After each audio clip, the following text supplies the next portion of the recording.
एक बार फिर से आप सभी लोगों का नारायण ऑनलाइन मैथ क्लास में स्वागत है।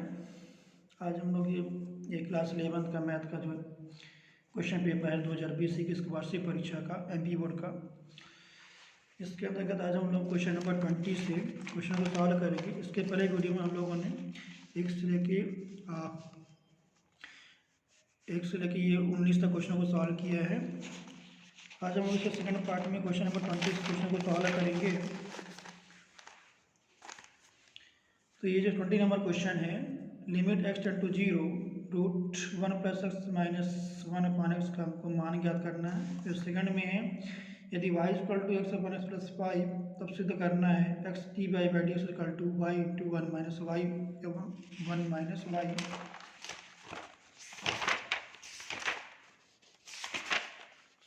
तो पहला क्वेश्चन इसमें है limit x tend to 0 root 1 plus x minus 1 upon x. तो हम क्या करेंगे, इसका परिमेयकरण जैसे करते हैं कि इसका अपोजिट साइन का मल्टीप्लिकेशन करते हैं आंसर हर में। तो क्या करेंगे, रूट 1 प्लस एक्स प्लस 1 का आंसर हर में गुणा करेंगे तो हो जाएगा root 1 plus x minus 1 upon x into root 1 plus x plus 1 upon root 1 plus x plus 1। तो जब इसका मल्टीप्लिकेशन करेंगे तो हो जाएगा।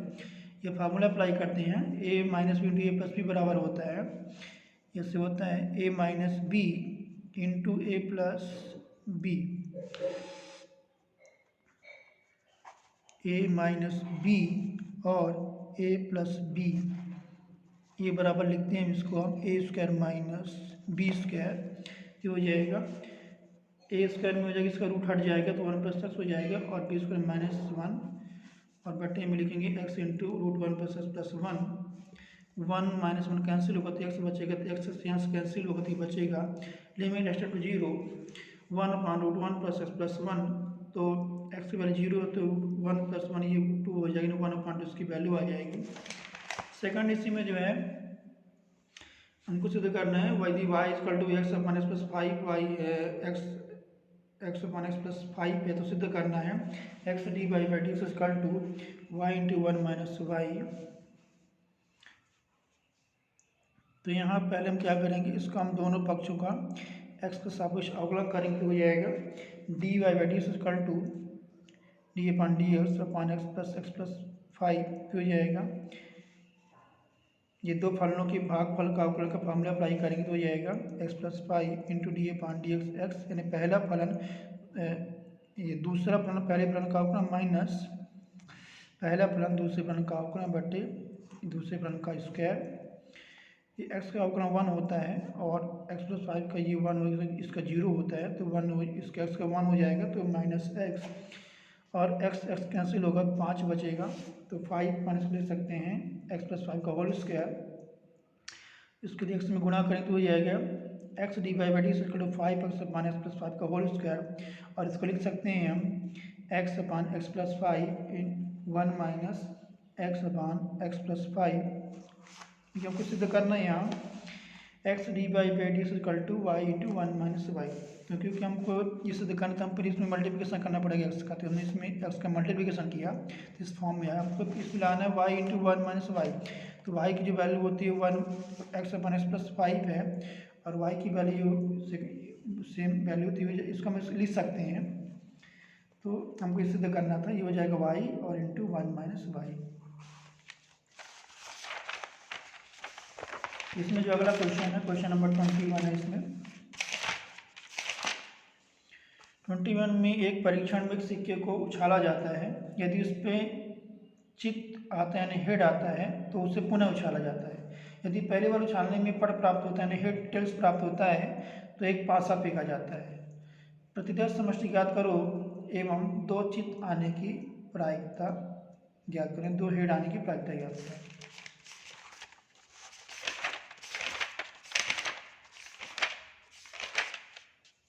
यहाँ देखते हैं इसको हम, एक परीक्षण में एक सिक्के को उछालने पर चित्त आने पर सिक्के को पुनः उछाला जाता है। दूसरी बार चित्त या पट आएगा, यानी पहले बार चित्त आएगा तो हम उसी को पुनः उछालेंगे, दूसरी बार में चित्त भी आ सकता है पट भी आ सकता है। इस प्रकार जो घटना होगी क्या हो सकती है इसमें, या तो दोनों हेड चित्त आ जाएं या तो हेड और टेल आ जाए, ये घटना हो सकती है, दूसरी संभावना है। तो एक पट आने पर पासा फेंका जाता है, तो पासा फेंकने से उसमें जो कुल अंक हो तो वो 6 आ सकते हैं, 1 से लेकर 6 तक उसमें कोई भी अंक आ सकता है, यानी 1 2 3 4 5 6। तो इसका जो प्रतिक्रिया समष्टि यानी जो उसका सैंपल स्पेस होगा वो क्या हो जाएगा, हेड हेड हो जाएगा, हेड टेल हो जाएगा। फिर सेकंड में यदि पट आता है यानी टेल्स आता है तो उसमें T1 हो सकता है, T2 हो सकता है, T3 हो सकता है, T4 T5 T6, क्योंकि उसके पास से क्या अंक है। तो दो चित आने की आप प्राप्त होगी, क्योंकि दो चित यहाँ केवल एक दिया हुआ है, तो 1 अपान और कुल दिया 1 2 3 1 2 3 4 5 6 7 8, तो 1 अपान इसकी जो है ये प्रायिकता हो जाएगी, दो चित आने की प्रायिकता हो जाएगी।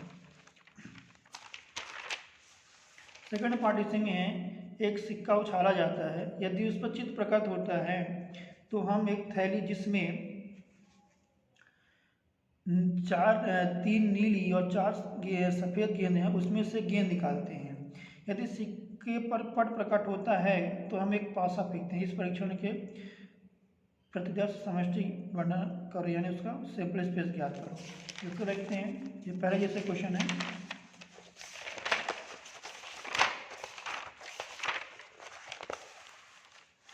यदि नीली रंग की गेंद को हम ब्लू 1 से दर्शाएं, ब्लू 2 से दर्शाएं और ब्लू 3 से, तथा सफ़ेद रंग की गेंद को W1 W2 W3 W4 की वाइट होता है सफ़ेद रंग से दर्शाया जाए तो सिक्का उछालने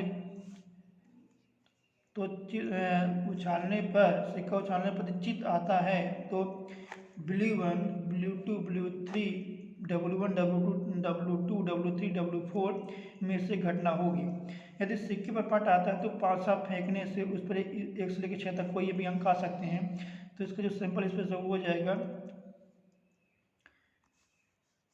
T blue 1 T blue 2 T blue 3, क्योंकि टेल आने पर उस 5 में से कोई अंक आ सकते हैं, तो T blue 1 T blue 2 T blue 3 और T1 T2 T3 T4 T5 T6 इसमें आ सकते हैं। यानी पहले यदि हेड आता है तो नीली गेंद निकाल, तो नीली गेंद की जो संख्या 3 है तो उसके प्रकार से लिखेंगे, और जो पट आने पर जो उसकी संभावना होगी वो इनमें से कोई एक संभावना होगी, तो हम उसको जो टोटल संभावना लिखेंगे, ये इसका ये प्रतिक्रिया समष्टि यानी इसका सैंपल स्पेस होता है।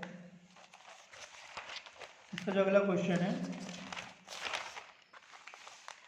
22 नंबर है। पहला, दो समांतर श्रेणियों की n पदों के योगफल का अनुपात 3n+8 रेशियो 7n+15 है, तो उसके बाद में पद का अनुपात ज्ञात करना है।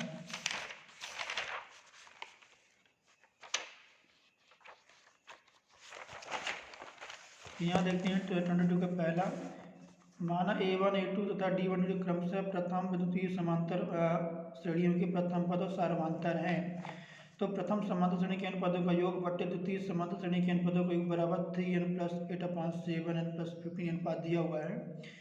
तो समांतर श्रेणी के n पदों का जो योग होता है उसमें फार्मूला होता है n/2, क्योंकि प्रथम समांतर श्रेणी है तो 2a1 + n-1 बटे n/2 into 2a+2 + n-1 into d2 होगा।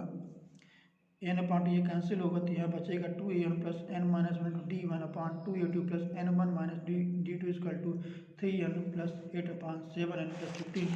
इसको सॉल्व करेंगे। यहाँ देखते हैं प्रथम समांतर श्रेणी का जो 12वां पद है और द्वितीय समांतर श्रेणी का जो 12वां पद, इसका अनुपात ज्ञात करना है।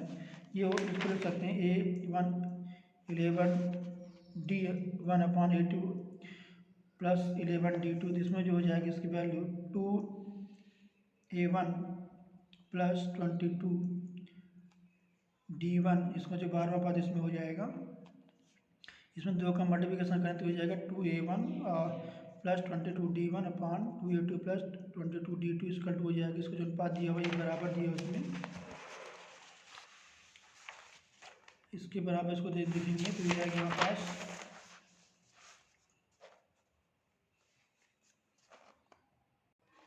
यानी जो पद दिया हुआ इसमें जब हमने इसके मल्टीप्लिकेशन में किया है 2 का, तो ये जो इसकी तुलना करेंगे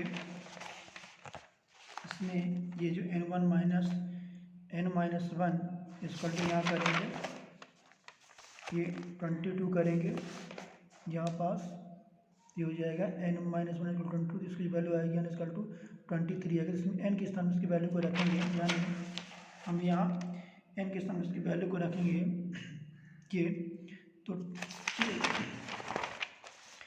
तो ये आ जाएगा 3 इंटू 23 प्लस 8/7 इंटू 23 प्लस 15, तो हो जाएगा 7/16। इसका अनुपात आ जाएगा 7:16। इसका जो अगला क्वेश्चन इसमें है, अनुक्रम 7, 77, 777 और 777 की n पदों का अनुपात ज्ञात करना है।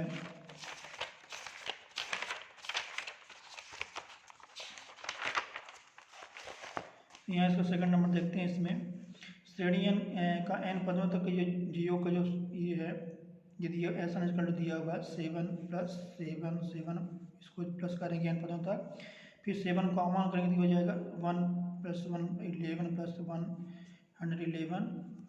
फिर हम इसमें n का 9 का मल्टीप्लिकेशन करेंगे तो डिवाइड भी करना पड़ेगा। हमने ये 9 का मल्टीप्लिकेशन इसलिए किया है क्योंकि हम 9 को 10 - 1 लिख सकते हैं, और इससे जो अपना फैक्टर बन जाएगा 10 10 स्क्वायर 10 की इस फॉर्म में आएगा, तो हम यहाँ ये फार्मूला अप्लाई करके इसका मान याद कर सकते हैं।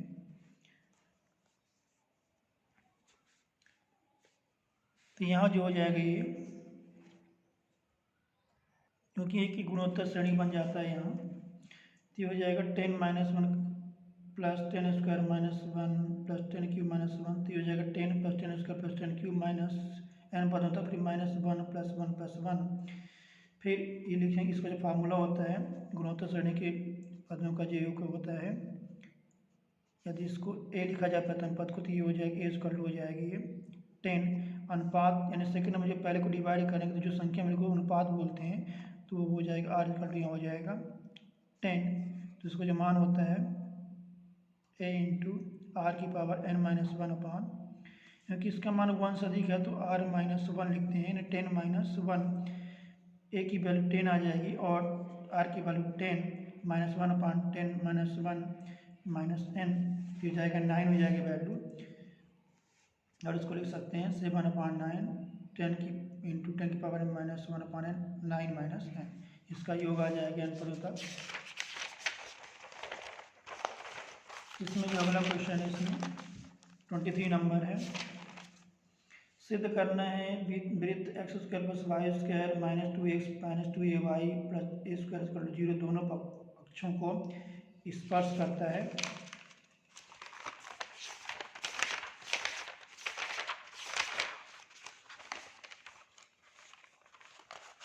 ये दिया हुआ इसमें, तो यदि वृत्त दोनों अक्षों को स्पर्श करता है तो इस प्रकार से वृत्त बनेगा। उसका केंद्र यहाँ C होगा, n x पर कोई पॉइंट है और m y पर कोई पॉइंट है, तो ये इसकी जो त्रिज्या होगी, ये त्रिज्या होगी दोनों की, और केंद्र दोनों का a होगा। इस पर लिख सकते हैं दोनों अक्षों को स्पर्श करता है तो h और k का जो मान है वहाँ दोनों का मान सेम होगा। तो x - a² + y - a² की त्रिज्या है, यानी इसका जो फार्मूला होता है x - h² + y - b² उसकी त्रिज्या का स्क्वायर, तो उसकी त्रिज्या ही होगी, तो उसको लिख सकते हैं x² - 2x + a² + y² - 2x + a²।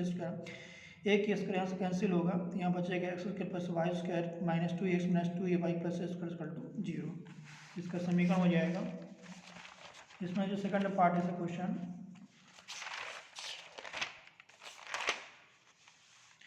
उस दीर्घवृत्त का समीकरण याद करो जिसके शीर्ष 0 ± 10 और केंद्र 4/5 है, इसको याद करना है। तो दीर्घवृत्त के जो शीर्ष होते हैं इसमें 0 ± 10 है और केंद्र 4/5, तो इसको लिख सकते हैं 0 ± b = 0 ± 10, और b को हम 10 के इक्वल लिख सकते हैं, और इसकी उत्केंद्रता इसेंट्रिसिटी E = 4/5 दिया हुआ है, तो हमको इसके a का मान ज्ञात करना पड़ेगा। तो यहाँ a और b में जो संबंध होता है वो होता है, क्योंकि इसका सिंपल जो फार्मूला होता है b² = a² ×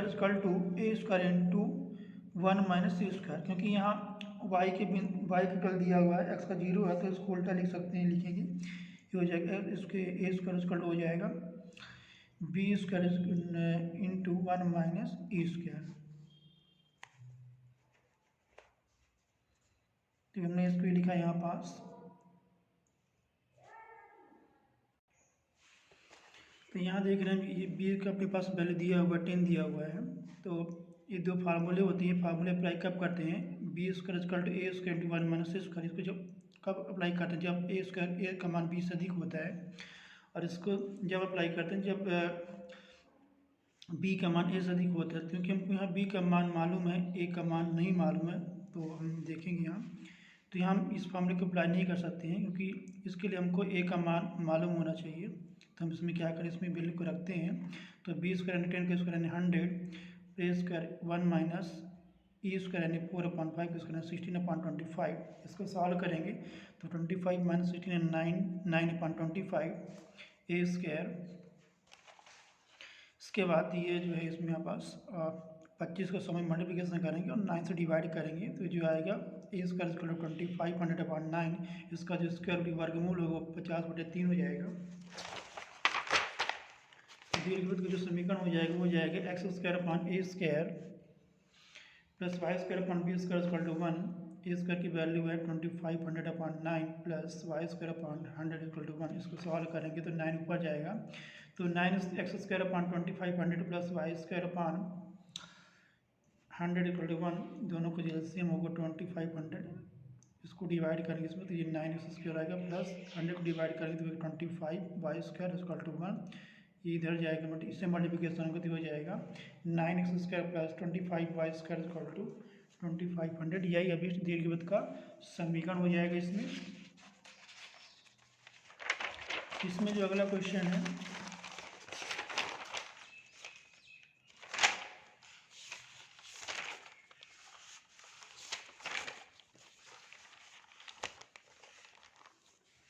क्वेश्चन नंबर 24 इसमें है, बिंदु 4 10 और 6 10 माइनस को मिलाने वाले रेखाखंड को वाई जेड किस तल में विभक्त करता है। तो वाई जेड में एक्स का मान 0 होता है।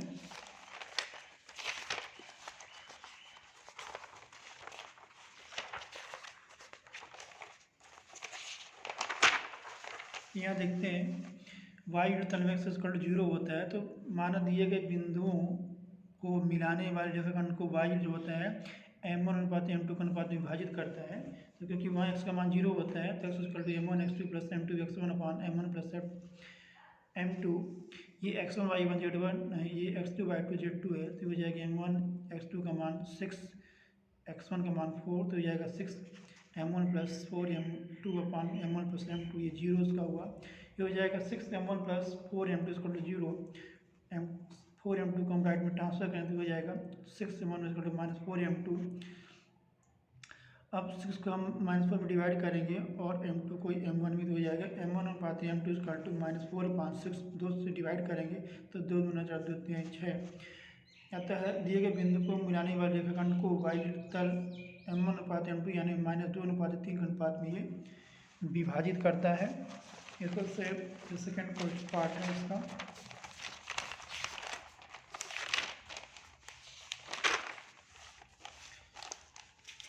एक त्रिभुज के केंद्र के निर्देशांक 103 है। यदि इस त्रिभुज के दो शीर्षों के निर्देशांक 2 -4 3 3 -1 -2 हो तो तीसरे शीर्ष निर्देशांक ज्ञात करना है।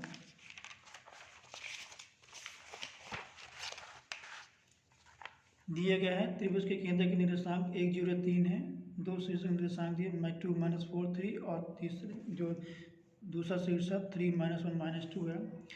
तो हम मान लेते हैं मानव तीसरा शीर्ष का जो निर्देशांक वो x3 y3 z3 है।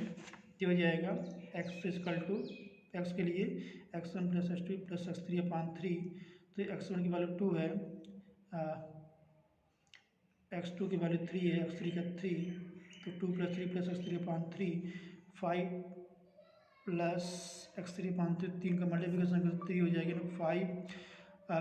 5 प्लस x3 इक्वल टू 3 हो जाएगा और 5 को पक्षांतर करेंगे राइट में हो जाएगा x3 की जो वैल्यू आ जाएगी -2 आ जाएगी। इसी प्रकार y के लिए y equal to y1 plus y2 plus y3 upon 3। तो y1 की जो वैल्यू यहाँ पास -4 -1 प्लस y3 तो -5 हो जाएगी, -5 प्लस y3 का 0, ये 0 वैल्यू हो जाएगी इसमें।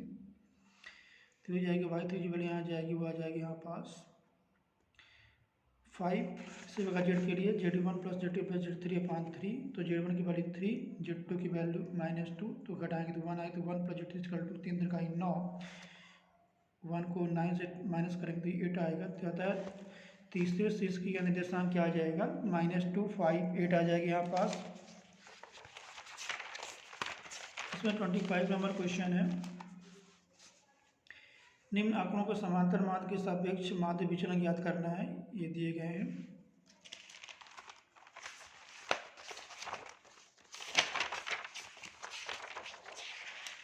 ये तो ये एक्स आई बारंबारता कहलाती फ्रीक्वेंसी।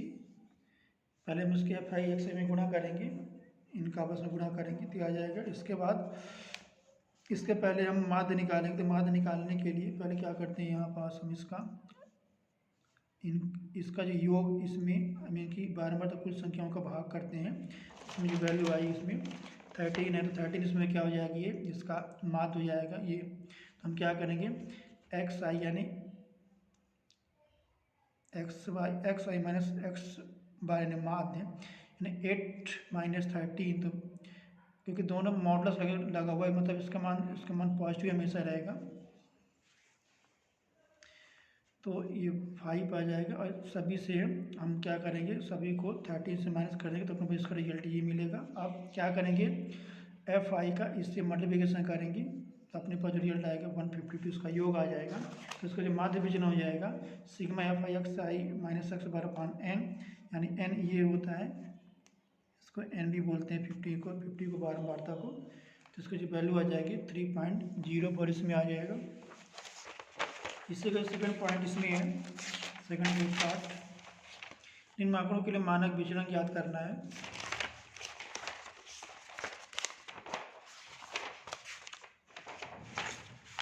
ये टेबल दिया हुआ है, पहले एक्स आई एफ आई, फिर गुणा करेंगे, फिर इसके बाद एक्स आई का स्क्वायर करेंगे, फिर एफ आई का एक्स आई स्क्वायर से गुणा करेंगे तो वैल्यू आ जाएगी टोटल इसका योग।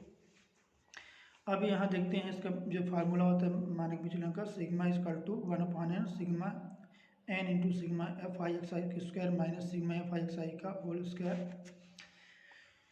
इसमें एफ आई का जो मान 20 दिया हुआ है, F I x I square का मान 225/16 दिया हुआ है, और एफ आई एक्स आई का इसका जो स्क्वायर है 222 का होल स्क्वायर। इसको जो सॉल्व करें तो जो इसका रिजल्ट आएगा वो मिलेगा 2120। अब इसका जो वर्गमूल निकालते हैं उसका आ जाएगा 46.04/20। इसको जब हल करेंगे भाग करेंगे तो हो जाएगा सिग्मा की जो वैल्यू आ जाएगी मानक विचलन का स्टैंडर्ड डेविएशन का वो आ जाएगा 2.302। 26 नंबर इसमें क्वेश्चन है, एक परीक्षण में 500 के जोड़ों को फेंकते हैं, उस पर प्रकट संख्याओं को लिखते हैं, निम्नलिखित घटनाओं का वर्णन करना। ए, प्राप्त संख्याओं को 8 से अधिक हो। बी, दोनों 500 पर संख्या 2 प्रकट होती है। सी, प्राप्त संख्याओं का योग कम से कम 7 और 3 का गुणा हो। इसको देखते हैं,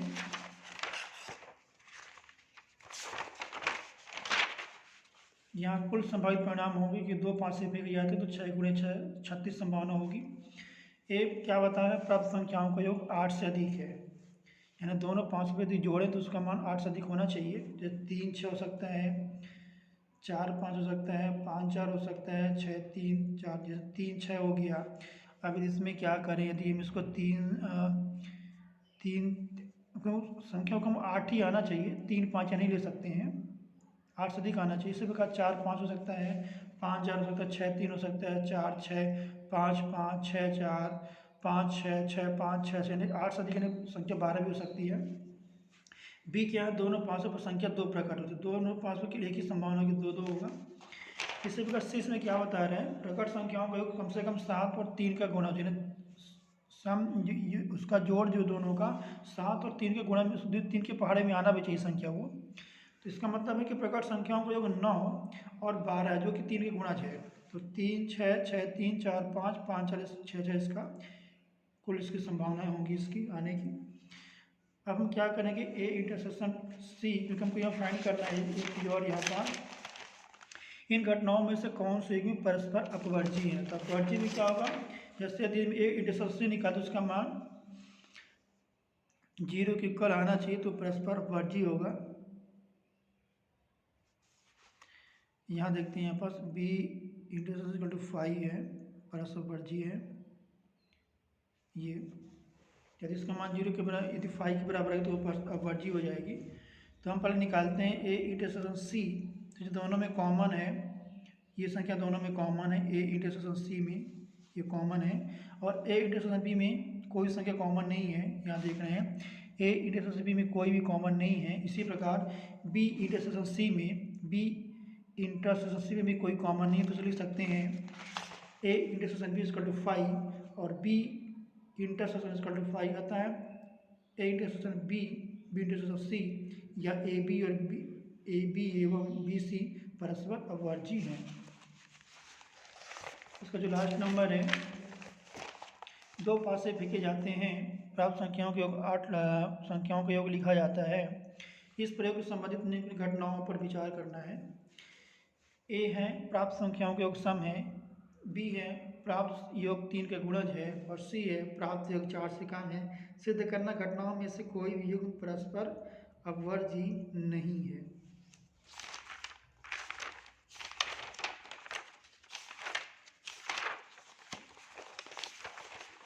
यहाँ देखते हैं, यहाँ पास कुल परिणाम जो होंगे 6 गुणे 6 36 होगा।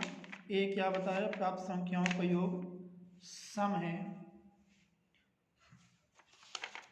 तो सम यानी 1 1 2 2 3 3 योग सम है, 2 2 3 3 6, यानी का जब जोड़ेगा तो उसका मान सम आना चाहिए। 4 4 5 5 6 6 1 3 5 5 2 4 2 6 3 1 3 5 4 2 4 6 5 1 5, ये इसकी कुल संभावना होगी। बी में क्या, प्राप्त संख्याओं को 3 का गुणज 3 के पहाड़े में आना चाहिए, तो देख 3 जो कि 3 के पहाड़े में आता है, 5 और 6 2 1 3 3 4 2 6 3 3 6 3 6 9 4 2 6 5 4 9 5 1 6 5 4 9, भी इसकी संभावना होगी 3 के गुणज का। सी में है प्राप्त योग 4 से कम है, यानी 1 1 2 1 2 2 1 इसमें होगा। हमको इसमें ये बताना इसमें कौन सा युग्म परस्पर अपवर्जी नहीं है। तो यहाँ यदि ए इंटरसेक्शन बी यदि निकालते हैं, जो दोनों में कॉमन, तो कॉमन इसमें हो जाएगा 3 3 1 5 2 4 4 2 5 1 कॉमन होगा। बी इंटरसेक्शन सी में कॉमन होगा 1 2 2 1, और ए इंटरसेक्शन सी में यहाँ कॉमन होगा 1 1।